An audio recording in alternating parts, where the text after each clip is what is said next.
कथा के अनुसार धर्मराज युधिष्ठिर ने भगवान श्री कृष्ण से आश्विन मास के कृष्ण पक्ष की एकादशी के विषय में पूछा। तब भगवान श्री कृष्ण ने धर्मराज युधिष्ठिर से कहा, हे धर्मराज, आश्विन मास के कृष्ण पक्ष की एकादशी को इंद्रा एकादशी कहते हैं। इंद्रा एकादशी का व्रत सभी पापों को नाश करने वाला और पितरों को सद्गति प्रदान करने वाला है। इस व्रत को करने से अपने कर्मों के फल स्वरूप अधोगति को प्राप्त हुए तुम्हारे पूर्वज उससे मुक्त होकर सद्गति को प्राप्त करते हैं। फिर भगवान श्री कृष्ण ने धर्मराज युधिष्ठिर को इंद्रा एकादशी के व्रत की कथा सुनाते हुए कहा, हे धर्मराज, मैं आपको इंद्रा एकादशी के व्रत की कथा और महात्म्य सुनाता हूँ। इस व्रत को करने से राजा इंद्रसेन को स्वर्ग और उनके पूर्वजों को सद्गति प्राप्त हुई थी। प्राचीन समय में इंद्रसेन नाम का एक बहुत ही प्रतापी और धर्मपरायण राजा हुआ करता था। महिष्मति नाम के राज्य पर इंद्रसेन का राज्य था। इंद्रसेन के राज्य में चारों ओर सत्य और धर्म का पालन होता था। राजा अपनी प्रजा से बहुत प्रेम करता था, धर्म और न्याय पूर्वक अपनी प्रजा के हितों की रक्षा करता था। राजा इंद्रसेन भगवान विष्णु का बहुत बड़ा भक्त था। उनकी कृपा से राजा को सभी प्रकार के सुख प्राप्त थे। उनके पास धन धान्य की कोई कमी नहीं थी। उसके पुत्र पौत्र भी सुयोग्य थे। एक बार राजा इंद्रसेन की सभा में देव ऋषि नारद आए। राजा इंद्रसेन ने देव ऋषि नारद का हृदय से स्वागत सत्कार किया। देव ऋषि नारद को उचित आसन देकर उनको सभा में बिठाया और उनके आने का प्रयोजन पूछा। तब देव ऋषि नारद ने कहा, हे राजन, आप बहुत ही धर्मात्मा और न्यायप्रिय हैं। आप धर्म का पालन करने वाले हो।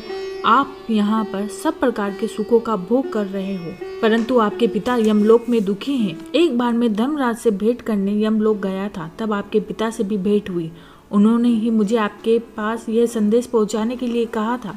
आपके पिता के एकादशी व्रत के भंग होने के कारण उन्हें दोष लगा और उसके कारण उन्हें यमलोक में कष्ट झेलने पड़ रहे हैं। उनको सद्गति दिलाने और उनके स्वर्ग प्राप्ति के लिए आप उनके निर्मित आश्विन मास की कृष्ण पक्ष की इंद्रा एकादशी का व्रत करें, जिससे उन्हें यमलोक के कष्टों से मुक्ति मिले और स्वर्ग की प्राप्ति हो। राजा इंद्रसेन ने देव ऋषि नारद से इंद्रा एकादशी व्रत की विधि बताने का अनुरोध किया। तब देव ऋषि नारद ने राजा इंद्रसेन को इंद्रा एकादशी के व्रत की विधि के विषय में बताया। देव ऋषि नारद ने कहा, हे राजन, इंद्रा एकादशी का व्रत करने से जातक के सभी पापों का नाश हो जाता है और उनको स्वर्ग की प्राप्ति होती है। अपने पूर्वजों के निर्मित इस व्रत को करने से उनको सद्गति मिलती है। अपने पूर्वजों के निर्मित इस व्रत को करने से उनको सद्गति मिलती है। यह व्रत आश्विन माह की कृष्ण पक्ष की एकादशी के दिन किया जाता है। इस व्रत का आरंभ एक दिन पूर्व दशमी तिथि से हो जाता है। दशमी तिथि वाले दिन श्रद्धा पूर्वक प्रातःकाल स्नान करके नित्य क्रम से निर्वत हो जाएं। फिर दोपहर के समय नदी या तीर्थ स्थान पर या सरोवर पर जाकर पुनः स्नान करें। फिर दोपहर के समय नदी या तीर्थ स्थान पर सरोवर में पुनः स्नान करें। प्रेम और श्रद्धा से पितरों का श्राद्ध कर्म करें और स्वयं दिन में एक बार भोजन करें। उसके बाद एकादशी के दिन प्रातः काल उठकर स्नान आदि से नित्य क्रिया से निवृत्त होकर नियम अनुसार श्रद्धा और भक्ति के साथ निराहार रहकर एकादशी के व्रत को करने का संकल्प लें। शालिग्राम जी की प्रतिमा का अभिषेक करके धूप दीप जलाकर उनकी पूजा करें, फल फूल चढ़ाएं।